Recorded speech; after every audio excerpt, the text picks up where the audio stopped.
A casa onde o vento parou de cantar.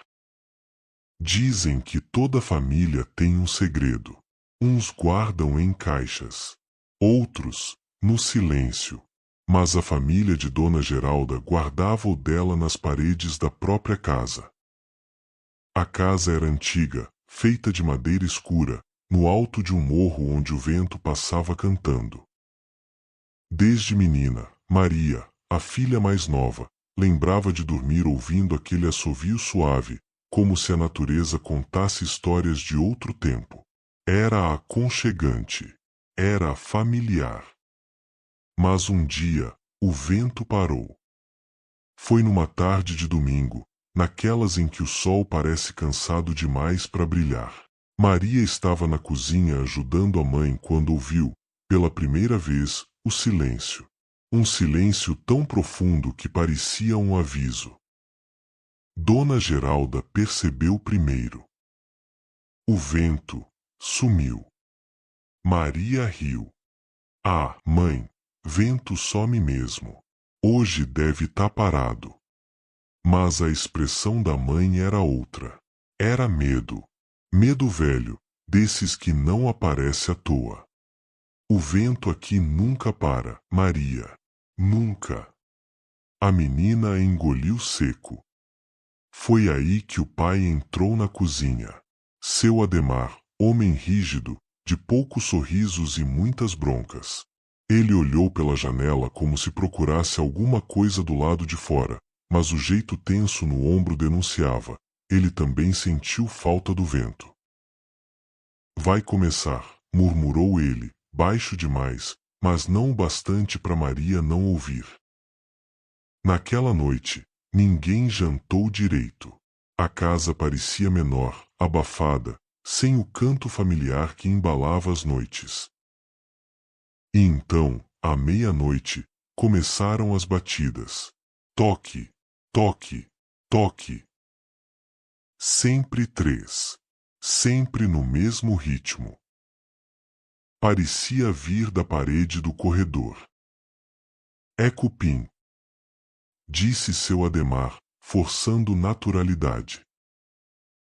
Mas a expressão dele não mostrava confiança alguma. No segundo dia, as batidas continuaram. Toque, toque, toque.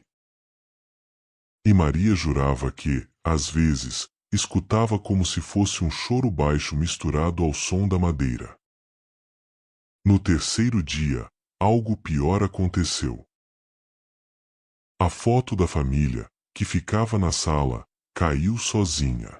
O vidro estilhaçou. Mas não foi isso que assustou Maria. Foi o fato de o retrato ter tombado virado para baixo, como se alguém tivesse derrubado com raiva.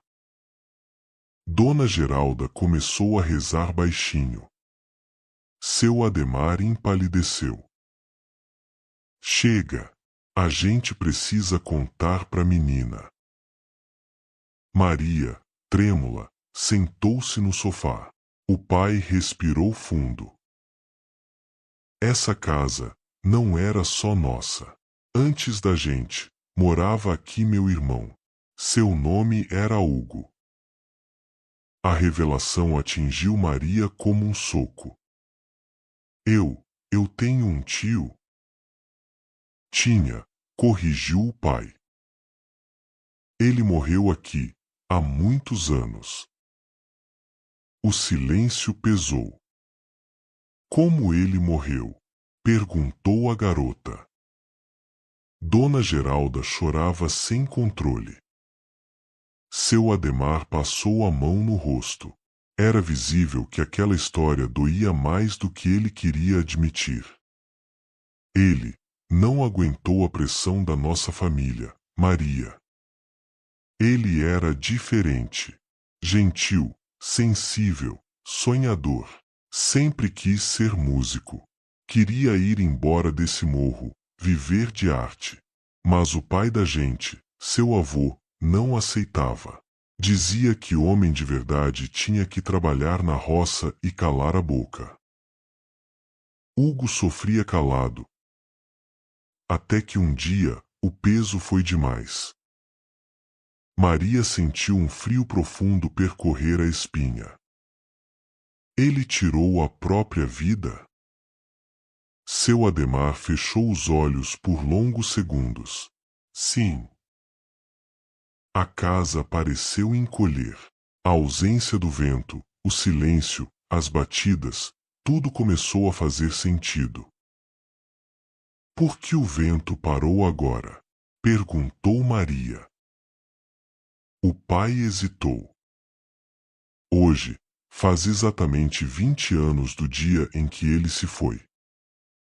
Naquela noite, ninguém conseguiu dormir. As batidas ficaram mais fortes. Pareciam socos na madeira. Tum, tum, tum. Em certo momento, Maria levantou. Sentiu algo estranho, uma força suave, como se alguém chamasse por ela. Andou até o corredor. A parede onde vinham as batidas estava fria, gelada. Encostou a mão. Tio, se é você, o que quer? Sussurrou. O vento soprou. Do nada. Forte, quente, como um abraço inesperado. Maria deu um passo atrás. Dona Geralda apareceu correndo. Maria, sai daí. Mas antes que pudesse se mover, a parede estalou. Um som seco. E então, uma gaveta oculta, camuflada na madeira, se abriu sozinha. Dentro dela, um diário velho, amarelado, com o nome Hugo na capa. Seu Adhemar caiu de joelhos. Eu não sabia que isso ainda existia. Ele abriu o diário. As páginas estavam cheias de anotações, letras de músicas, sonhos. E uma última frase, escrita com caligrafia trêmula. Se um dia me ouvirem, deixem-me ir, deixem o vento me levar. A casa inteira pareceu prender a respiração. Maria olhou para o pai e para a mãe. Ele só queria ser lembrado, sem vergonha, sem culpa. Seu Adhemar chorou como nunca na vida. Chorou por anos de silêncio, por não ter defendido o irmão, por ter repetido a mesma rigidez com a própria família. Hugo, me perdoa, disse ele, encarando o vento que começava a entrar pela janela. E então aconteceu. O vento voltou a cantar, leve, suave, como se finalmente estivesse levando embora o que prendia aquela casa ao passado. As batidas cessaram. A casa relaxou. O clima mudou. E naquele momento, todos entenderam uma coisa simples. Quando uma família esconde sua dor, a dor volta a cobrar. Mas quando a verdade é libertada, até o vento retorna ao seu lugar. Nos dias seguintes, seu Adhemar mudou. A família mudou. A casa mudou. Maria passou a ouvir o vento toda noite, e cada assovio parecia um recado. Obrigado. E assim, a casa onde o vento parou de cantar, virou a casa onde o vento voltou para curar. Se essa história te tocou de alguma forma, compartilha nos comentários o que você sentiu.